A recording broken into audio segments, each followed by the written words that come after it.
হয়েছেন যে তাই ওয়াইফ লইয়া আইসেন তাই বিকাল 5টার দিকে ডাক্তার দেখাইতে 11টা 20 দিকে এন্ট্রি নিছেন। আমরা যে ফর্মালিটি আছে তার এনআইডি কার্ড দেখিয়া তার হাজবেন্ড ওয়াইফ পরিচয় দিছেন, আমরা তাদের রুম দিছি। এখন কেউ রাজনৈতিক পরিচয় নেওয়াটা তো আমরা দায়িত্ব না, যার কারণে আমরা হিসাব হলো আমরা রুম বেচতাম, একজন মানুষের তার সঠিক ডিটেলস দিত, আমরা ডিটেলস দেওয়া হয়েছে, রুম দেওয়া হয়েছে। তো ওনার নামে 3টা মামলা আছে, ওই মামলার জের ধরিয়া ওনাকে ধরি নেব। সিলেটে পরকীয়া প্রেমিকা সহ আওয়ামী লীগ নেতা আটক।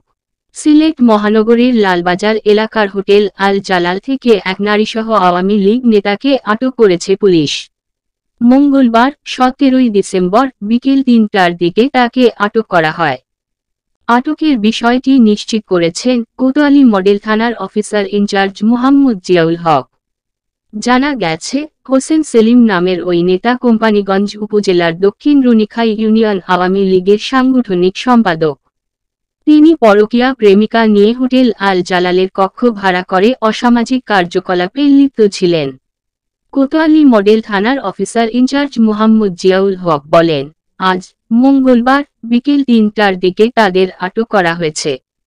তাদের থানায় নেওয়া হয়েছে। তাদের বিরুদ্ধে মামলা হবে।